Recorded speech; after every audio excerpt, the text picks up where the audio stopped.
Hello, everyone. Welcome back to another episode of the Play Action Podcast presented by Warrior Student Media. I'm Brandon Smith, joined today by my great co-host, TJ Haas. What's up, guys? And it's just us this time. No Dylan. He's off doing other adventures. But we're going to start with our Week 13 preview, and we're going to do Chargers-Bengals first.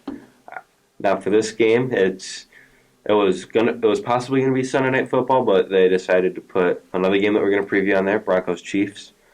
But this game, super important. Two wild card contenders in the AFC, two young sophomore quarterbacks, and both with great potential.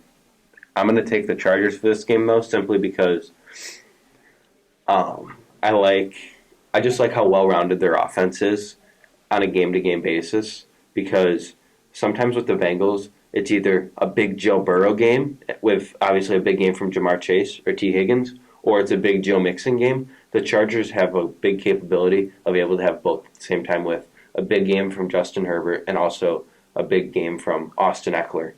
So I think that they have a great they have a great offensive line, a stud left tackle.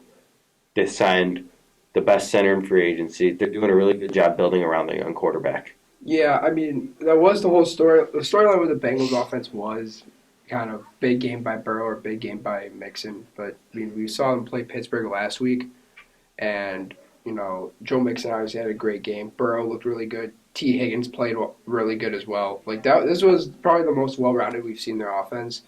Their only issue is their offensive line, and even then, it's honestly average now. It's exceeding expectations. All those guys have gotten better who are starting right now. They're all solid players, at least for this team, I should say. I'm taking Cincinnati. They're just the all-around better team. I think they're better defensively. I think they're better offensively. Okay, I can understand that. Looking at it the past they're few deeper weeks, receiver, obviously. I'm gonna say that the defensive levels between Cincinnati and then a team like Denver is close.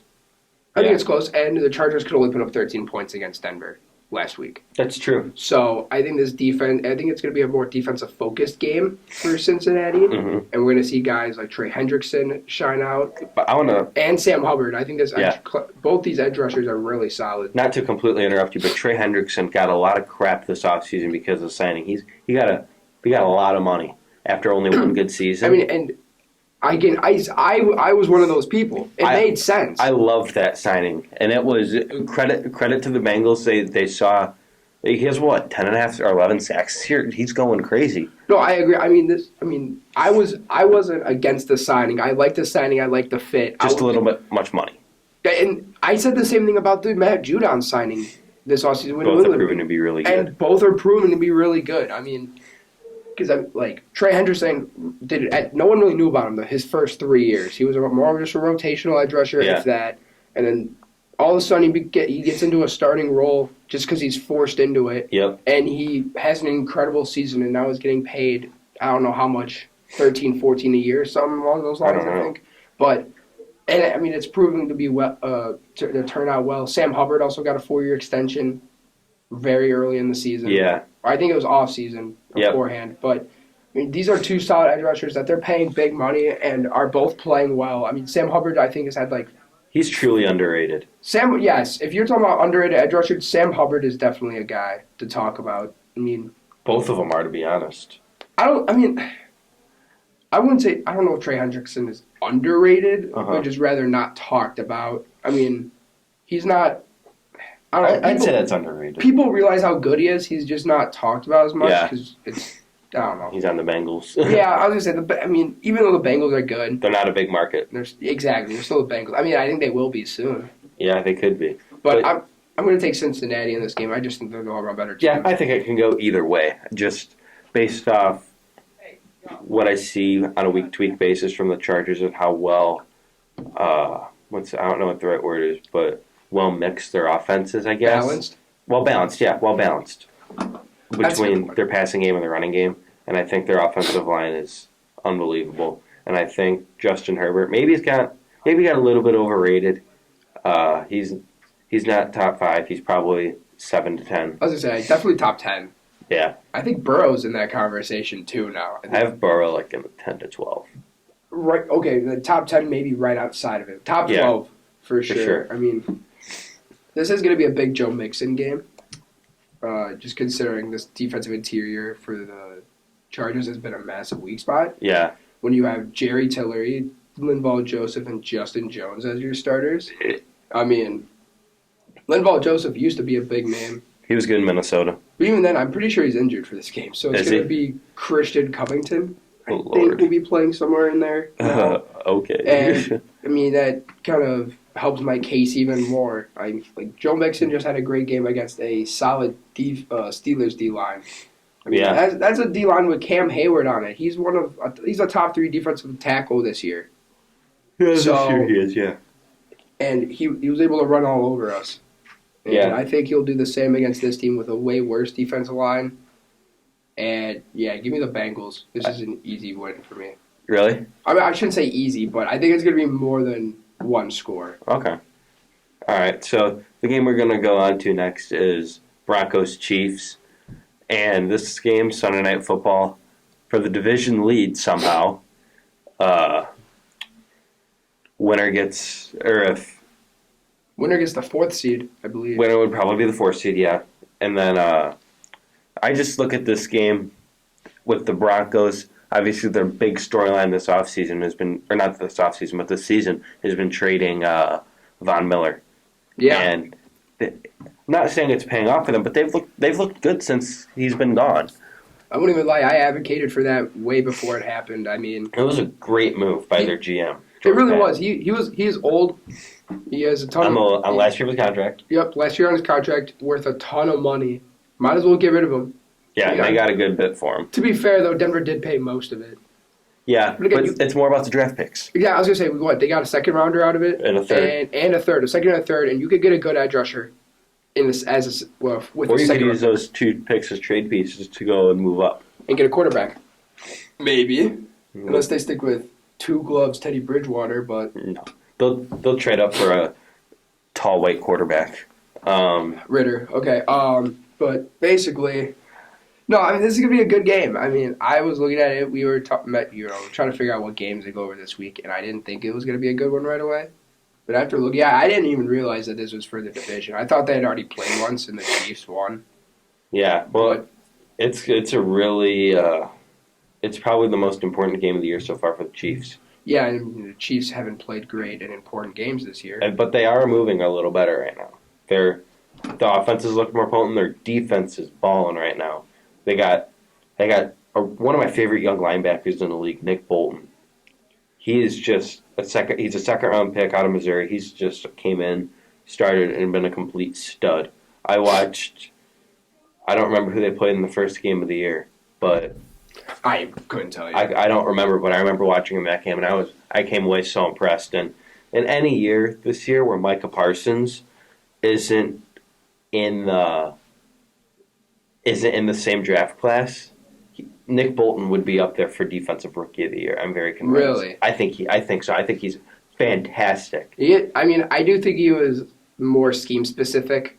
Yeah. Going into the draft, and this was a good team that fit him well. Yeah, just plug him in. This is a team that's gone back-to-back years drafting second-round linebackers. And we've seen Willie Gay improve tremendously from year 1 to year 2. So this linebacking core, I think, is really the key reason as to why. And they have Anthony Hitchens in there, too. And even, I was going to say Anthony Hitchens, I wouldn't say is great. He's not as good as the other two. He's underrated, to say the least, a little bit.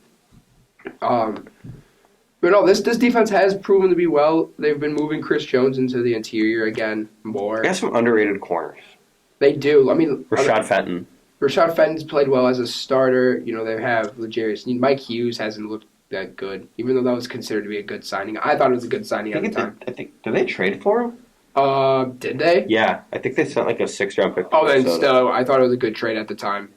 And then Travarius Ward's looked solid too. Yeah, well, I think if you can get a starter at corner for a 6th-round pick, that's a good deal. Albeit be Mike Hughes and not Stephon Gilmore like the Panthers were able to do.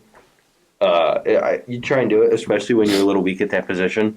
I like seeing that type of thing done. I think it's always a good move when you get a starter for a low pick.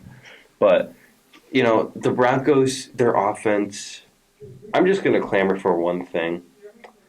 Just give Javonte Williams the damn ball. I love Javonte Williams. RB1 in the draft class for me. No. Just based off his versatility.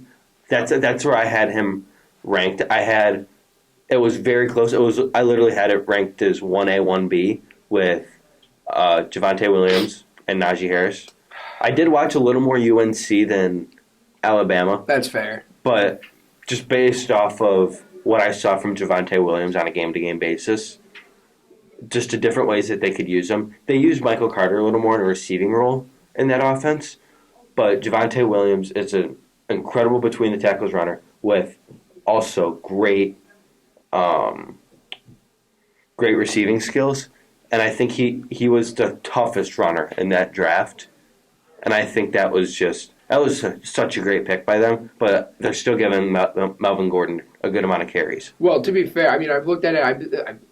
I mean, they both have similar yards this year. Yeah. I think it's like 550 They've started yards the last couple games to give Javonte Williams the ball a little more. And I think Javonte Williams has done more with his carries than Melvin Gordon. But Melvin Gordon, they should be using Javonte Williams as their first, second down back. Yeah. And Gordon as your third and goal line because he has 5 touchdowns to Williams is 1. Yeah. But Melvin Gordon, I mean, he's not even a bad running back. I don't think he's a bad running back or anything. No, he's actually at the end of his time in LA, everyone thought, oh, he's washed. And then Denver signed him to a 2-year deal. He's actually been pretty good. Solid. I mean, definitely a number 1 caliber running back. And they know that they don't want to bring him back. I feel like that's why they traded up to get Javonte Williams. And there's a reason for it. And I mean, it was a good pick. Like you said, Javonte Williams, Mark, I will say this. Javonte Williams will be a top 4 or 5 running back in the NFL after next year. Okay, I don't know if Jonathan Taylor made that jump. You're right, but with all the other guys there right now, they're actually pretty similar, I think. Jonathan Taylor and Javonte Williams. I see Williams as more of probably more like a Nick Chubb. Nick Chubb, I like that. I like that a lot too. But I mean, even that Nick Chubb and Taylor are somewhat similar. Yeah. So it's kind of there. I can understand it, but they have but they have a good offensive line too. Quinn Miners hasn't looked terrible in his role at guard after Graham. Garrett Bowles last year was one of the stories of the NFL that didn't get talked about. Top 5 offensive tackle. Top 5 offensive tackle, at least top 5 left tackle. The dude was awful. He was a complete revolving door for years. Oh, bust. Because he was a first-round pick. He was considered a bust, and last year he was kind of in a make-or-break year, and Denver gave him a chance to prove it, and he went out there, and he had an incredible season. He had an awesome year, and then he got paid in the offseason, and he deserves every penny. Oh yeah, for sure. This is gonna be a close game, but I'm gonna take Denver. I was gonna do it. Denver's in a. I was gonna do it, but I'm picking Kansas City. This secondary alone leans me towards Denver, and I know Bryce Callahan is on IR. He's been out. Underrated draft class that they had. Denver. Seriously, you and me have talked about this multiple times. We thought the Pat Surtain pick was bad just because they had a full quarterback already. And you know what? He's a starter now. He's a starter because Kyle Fuller sucks. Kyle Fuller was terrible. And that was even before they brought in Kyle Fuller, I think. No. The Pat Surtain pick? Yeah. No. Are you sure? Yeah, because the Bears cut Kyle Fuller on this first day of free agency, and he was signed 30 minutes after the Bears cut him. I knew it was that. I knew it was quick. Oh, well, okay, then yeah, even more so. I thought that was I didn't think it was a good pick. Oh, yeah, me neither. Because they got a lot of crap from the media and their fans for not taking Justin Fields because he was sitting right there for him. They're like, you're really going to trust Drew Lock or Teddy Bridgewater over one of the best quarterbacks in the draft class? And they could have even went for Mac Jones. They could have had either of them. It's such a good draft class for Denver. Just getting two starters for the future in Javonte Williams and Pat Surtain. And no, I'm going to throw in a third there and say Baron Browning at linebacker, dude. That dude's been solid these past few weeks. I liked him. Considering their 2 starters were Josie Jewell and Alexander Johnson, and both are out right now. Yeah. Micah Kaiser was brought in. He's out. Kenny Young is now a starter, and he was a starter for the Rams. Yeah, they traded for him. Traded for him, started from the Rams, so he's solid. Baron Browning has made a name for himself these past few weeks starting. So This defense, just give me Denver. I'm taking Denver. Okay, I'll take Kansas City, but they won't cover the spread No. because What even is the spread? I'm sure it's. I was looking a little bit ago. I can't remember.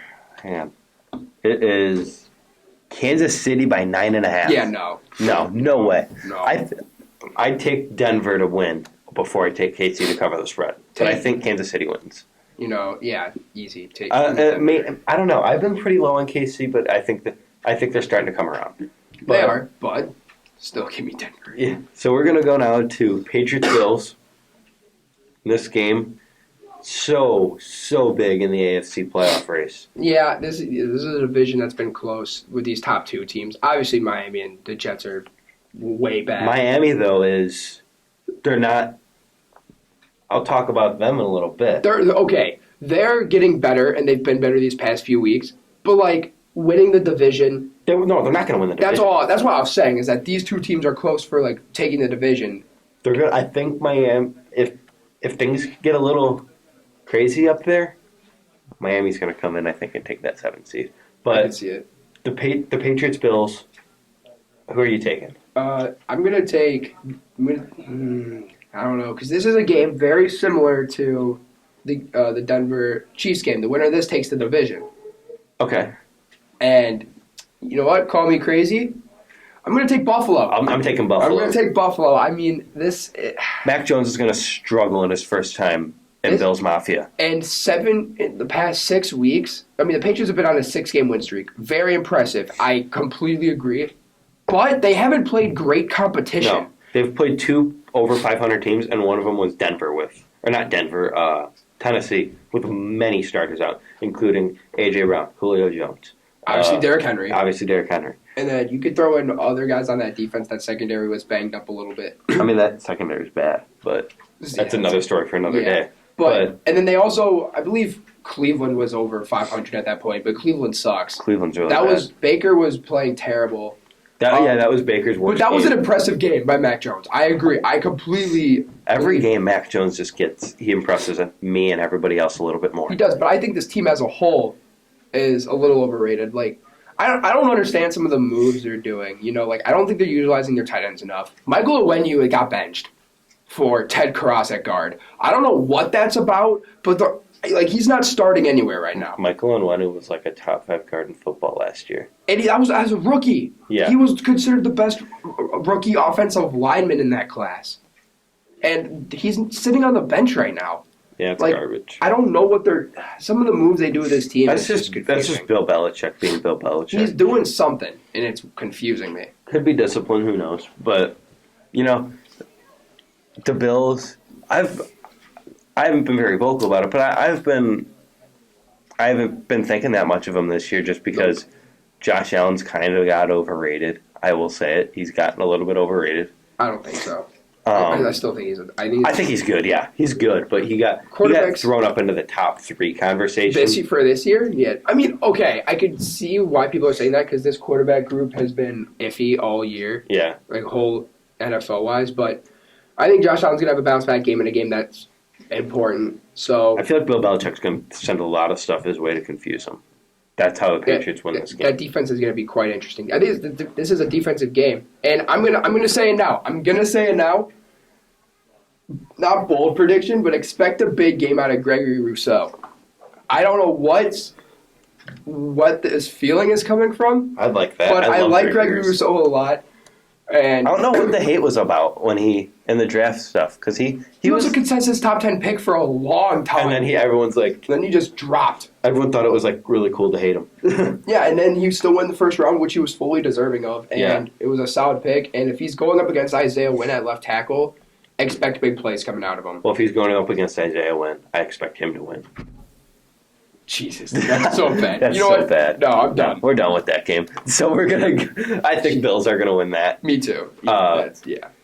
Just, I don't know. I think Mac Jones, first time Bills Mafia, first time in any hostile environment, it's tough. And again, this is a tougher opponent. This is a top 3 defense right now. In Buffalo. The Bills? Buffalo. Well, Patriots have a top 10 defense, The Bills lost their best defensive player. Yeah, I know. But that secondary is still, Teron Johnson's solid slot corner. Levi Wallace has played well his entire career there. Who's going to start on the outside now? It's going to be Levi Wallace, and I honestly don't know who else. But Teron Johnson's going to be in the slide. This is a receiving core that is full of incredible players. So I don't think receiving core? For the Patriots. Oh, for the Patriots. So I don't think it's going to be – I mean, at least through this Kendrick week. Bourne's actually played really good, but yeah. Yeah, but I mean, with two safeties and Jordan Poyer and Micah Hyde, like, they should be okay because he's been their deep threat. So yeah, I wouldn't be too concerned. So we're going to go now to our two most overrated teams and our two most underrated teams. I'm going to go for overrated. I'll say my first one, and I'll let you say your first one. Yep. I'm going to go Baltimore. I like that a lot. Who do you have? Okay, my first one. Do you have them listed as your second overrated team? Because if you do, then I don't. No, okay. But I should have put them on this list if I'm being honest. My number one is going to be Tennessee. Okay. Because I mean, without Derrick Henry, they're not good. I don't trust them. And yeah, they okay. Like I get they have a good record. I still think the Colts are the best team in that division because the Colts just got off to a rough start, and Titans have lost 3 games, one to New England, one to the Jets, and one to the Texans. Yeah. If they're that inconsistent, like they're beating good teams, but they're losing to bad teams, like really bad. That's still inconsistency. Yeah. And I don't like it. So give me that for one of them. So I'll take Baltimore because their secondary's horrible. Marlon Humphrey's been bad. I hate saying that because I love Marlon Humphrey. As much as I hate Baltimore, I do love Marlon Humphrey. And he just got paid big money. Yeah, but and he's not playing well. And then Marcus Peters has been out all year, so yeah, it hurts. They're hurt everywhere. I'm really sad to see J.K. Dobbins hurt. Yeah, dude. I love J.K. Dobbins coming out of that draft. And he was probably going to end up being the second best running back in that draft class. That's what I was going to say. He was my number 2 back in that class behind Jonathan Taylor. I had Jonathan Taylor as my number 1 back in that class before. I don't remember what mine was. People are gonna. I'm willing to bet people are gonna think I'm lying about that just because he's playing really well, but that's whatever they want to think. I had him top 2. I know that. I genuinely had him 1. And I'm not saying it was like by a landslide because it wasn't. It was him, and then a somewhat close second was Dobbins, and then Clyde Edwards-Helaire. Yeah, but Baltimore, they don't have enough firepower on offense in the passing game. Yeah. So that kind of worries me a little bit. I like Marquise Brown. I love Rashad Bateman. I do too. So I think they're pretty overrated. So who do you think is also overrated? Well, I just talked about them in the past game. I gotta go with New England. I mean, New England. And I don't think they're a bad team by any means. Like I think they are a playoff caliber team. But there's a point where people are saying they're going to go to the Super Bowl. Yeah, that's awful. And I'm like, what are you talking about? I'm just going to say it. Not Mac Jones hate at all because I love Mac Jones. Even if I was really stupid for a long time. He's a rookie quarterback. A rookie quarterback won't take a team to the Super Bowl. Even if he wasn't a rookie quarterback and he was still playing like this, I still don't think this team is good enough to be a Super Bowl He's going to fold. Team. He's going to fold at some point. I'm convinced. Yeah, and again, that like I just said, the 6-game win streak was against not great teams. So I think that alone makes them. Now, if they win this game against Buffalo, that my opinions will change. Mine will change. Mine will genuinely change. I'm not going to go say yes, they're now an incredible team, but I'm going to be like, well, they proved me wrong. You know, they're still going to play good against good opponents, and you're fine. So I'm going to go for my second overrated team. I'm going to go Dallas. Ooh, I don't like that. I love that defense. I love the defense. I don't like that take. I love Micah Parsons. I don't like Trayvon Diggs. I think he's very overrated. I think he's overrated just because he does give up a ton of yards. But he is a pick machine. And he's a pick machine. He's forcing turnovers. He has 9 interceptions. And that's what matters. Yep. But he also needs to. I don't know. Two of the best corners in that draft. That was a really good corner class. That was a great corner class. That was. There was. There's 3 corners in that class that stand out to me. It's Trayvon Diggs, AJ Terrell, and Jalen Johnson. Because Trayvon Diggs, interception machine, but AJ Terrell and Jalen Johnson, they just shut down receivers. They don't get picks because they don't get targeted. But the Cowboys, I'm more worried about their offense, especially after watching the game last night. I don't know, man. The running game has got to be more consistent. But the problem is, that's on Kellen Moore. He doesn't go to the running game that much. I honestly don't blame him. Zeke isn't good. Tony Pollard, RB1. He is, and I'm agreeing with that. And this is even coming from someone who has Zeke on their fantasy team. Yeah. So I think they're overrated. And I love Michael Parsons, though. So I do too. props to him. Defensive Player of the Year candidate, not just Rookie of the I Year. agree. Defensive Player of the Year. So I was just about to So say. who's your underrated team? One of them is going to be Philly. Okay. Jalen Hurts having a couple bad games doesn't bring them down a ton. I still think they're a wild card contender. Yeah, Jalen Hurts. The Jalen Hurts propaganda is so bad. I love Jalen Hurts. It's either negative or it's super positive. I love Jalen Hurts. He's probably one of my favorite quarterbacks. So I'm going to go to another team. Has Alabama quarterback. I'm going to go Miami Dolphins. I can see it. They've been on a hot streak. love them. I love the Dolphins. To be fair, they did lose to Jacksonville earlier this year. Yeah, but Which I find funny. you know, But London game doesn't count. But good Miami, they're learning how to use Jalen Waddle. That's the most important thing. He was my wide receiver 1. I'll be honest. He was my wide receiver he was 1. my wide receiver 3. Okay. So, But he was my wide receiver 1 in the draft. But they're just so good. Tua has done an amazing job blocking out the noise, and I just think that they could sneak in. yeah, Tua's been solid. Tua statistically is better than Mac Jones. Yes, but he doesn't get credit for it because the media hates him. Yeah. Then my second underrated team, Minnesota. Yeah, that's fine. Is that yours too? Yeah. Good. That's what I like to hear. 'Cause Minnesota's just incredible. I'll be interested to see how they use Alexander Madison because Dalvin Cook is out. That's the big storyline with this team. Their secondary is what's bringing them down. Yeah, Patrick Peterson's been in and out. Peterson's on the COVID list now. Dantzler, they just stopped using him or something. I don't know what happened to him, but Yeah, so I think that it's kind of a good place to leave off. Thanks for listening to another episode of Play Action Podcast presented by Warrior Student Media. He's TJ Haas. I'm Brandon Smith. Have a good day.